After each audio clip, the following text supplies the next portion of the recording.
Hello and अस्सलाम वालेकुम, कैसे हैं आप सब। दुबई चाहता है कि 2040 तक दुनिया के सबसे ज्यादा लिवेबल शहरों में इसका शुमार हो। मसला यहाँ पर सिर्फ ये है कि इतनी ज्यादा डेवलपमेंट होने के बावजूद भी पॉपुलेशन को हैंडल करना और वो भी तेजी के साथ बहुत ज्यादा जरूरी हो गया है। इन्हीं सब चीजों को ठीक करने के लिए अब एक रेडिकल न्यू प्लान लाया गया है ताकि इस डेजर्ट जैसे सिटी को 2040 तक प्रॉपर्ली अर्बनाइज किया जाए। तो अगर आप इस चैनल पे नए हैं तो मेरा नाम है उमैर रजा और मैं दुबई रियल एस्टेट मार्केट में strategic asset and portfolio adviser हूँ। मैं बायर और इन्वेस्टर्स के लिए डील मैनेज करता हूँ और फुल क्लैरिटी देता हूँ मार्केट के इन्स एंड आउट की। मेरे आने वाले टाइम में गोल है कि 1000 ऐसे कॉन्फिडेंट इन्वेस्टर्स बनाए जाए जो डेटा ड्रिवन प्रॉपर्टी में इन्वेस्ट करें, ना कि कोई हाइप के साथ। So let's start the game.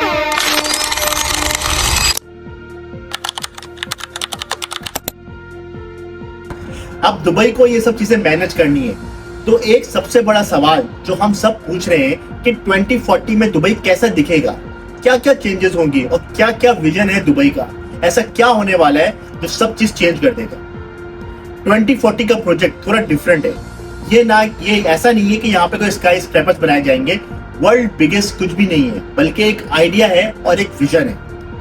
एक ऐसा आइडिया जो दुबई को हमेशा के लिए फंडामेंटली चेंज कर सकता है।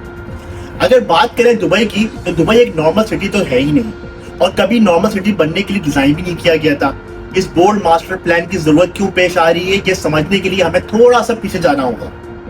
अगर बात करें आज से 50 ईयर्स पहले की, दुबई एक छोटा सा ट्रेडिंग पोर्ट था जहाँ पे 30-40,000 लोग काम करते थे।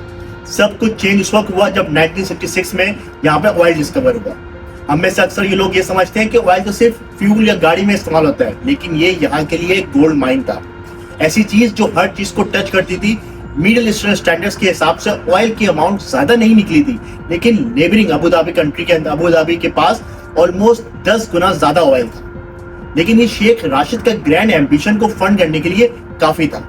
शेख राशिद समझ गए थे कि ऑयल खत्म होने के बाद दुबई को सर्वाइव करने के लिए दुनिया की अटेंशन और इन्वेस्टमेंट चाहिए होगी।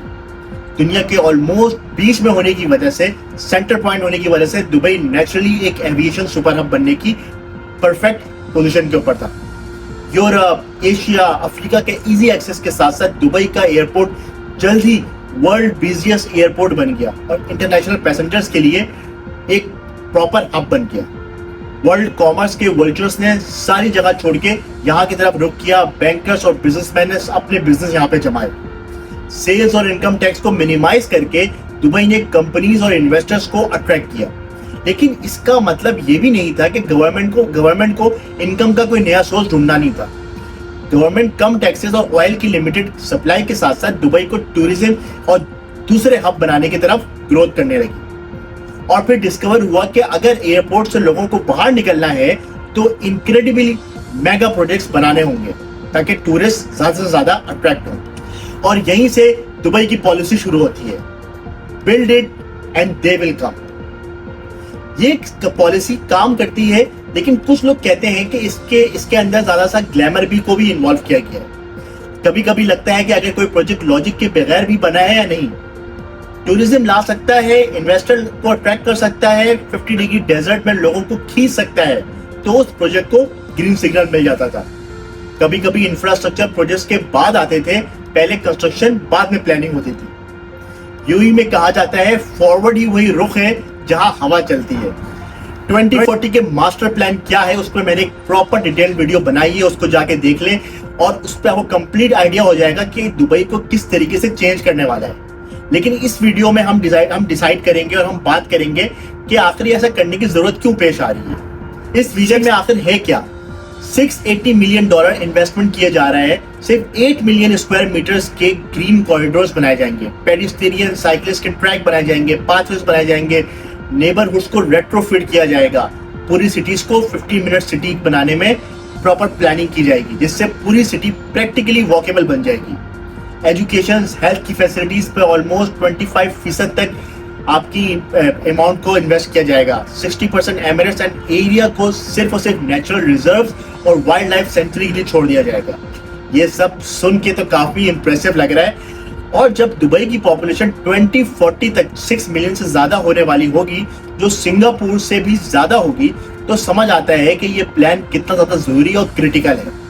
लेकिन यहाँ पे एक सवाल ये है, क्या ये प्लान वाकई काम करेगा और क्या ये इतने सारे लोगों के लिए, इतनी सारी पॉपुलेशन को संभालने के लिए काफी होगा?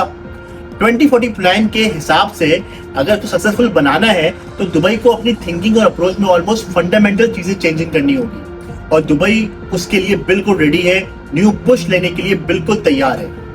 दुबई में मेजर कैपिटल वर्क का जो प्रोग्राम है वो ज्यादा से ज्यादा इन्वेस्टमेंट और एंटरप्रेन्योरशिप होती है, जो फ्यूचर में सिटी को वाइबल रहने के लिए बहुत ज्यादा जरूरी है।